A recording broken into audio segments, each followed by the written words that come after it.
काय सगळ्यांना आवडली ना? जरा हात वरती करून सांगा कोणाकोणाला आवडली. मधनं पोरांचा हात वरतीच येत नाहीये.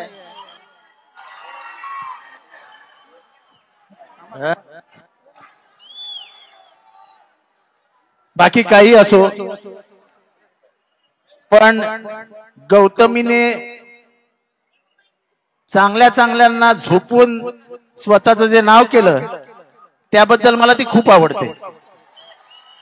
तिच्या नाचाबद्दल वगैरे मला काही बोलायचं नाहीये, पण महाराष्ट्रातल्या प्रस्थापित वर्गाचा जो या नाच गाण्यावरती पगडा होता त्याला या पोरीने पहिल्यांदा धक्का दिला. जेव्हा गौतमी बद्दल चर्चा केली गेली, आमच्या विधानसभेत सुद्धा चर्चा झाली, अनेक जणांनी काही काही तिच्याविषयी बोललं, तेव्हा मला आठवतं मी पहिला माणूस होतो जिने उघडपणाने सांगितलं, एका गरीब घरातली पोरगी जर स्वतःच्या अदाकारीवरती जर स्टेजवरती पकड मिळवत असेल तर तिच्या मागे उभं राहण्याचं काम आपण केलं पाहिजे. आणि तिच्या मागे पहिल्यांदा मी उभा राहिलो. आता ती मोठ्या मोठ्यांच्या मागे उभे राहते, पण तेव्हा ती विसरली की तिच्या मागे कोणी उभं राहिलं नव्हतं. तिला काय गरज आहे कोणाच्या मागे उभं राहायची? मोठी पुढे येऊन स्टेटमेंट देते. मला कोणाचं नाव घ्यायचं नाही, पण तुझी ही अधिकारी अशी चालू ठेव.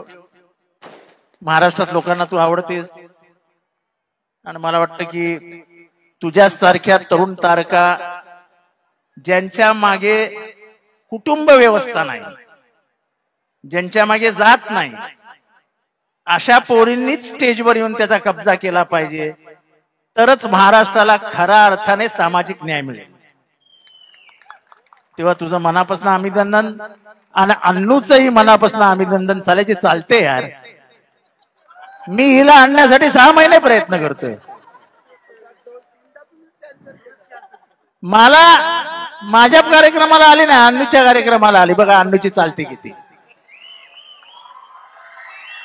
म्हणजे हिला बघण्यासाठी अन्नूकडे मला यावं लागलं. काय यार आपलं. बरं अन्नू, अभिनंदन. चांगला कार्यक्रम घेतलास त्याबद्दलचं मनापासून अभिनंदन. आणि आता स्टेज आणि माईक बायकोच्या हातात देतो आणि रमजानची तुला मुबारकबाद. मी जातो, मला जेवायला जायचं इफ्तारीचं. नवीन नवीन घडामोडी पाहण्यासाठी आजच आम्ही मुंबईकर 24 तासला लाईक करा, सबस्क्राईब करा आणि अपडेट रहा.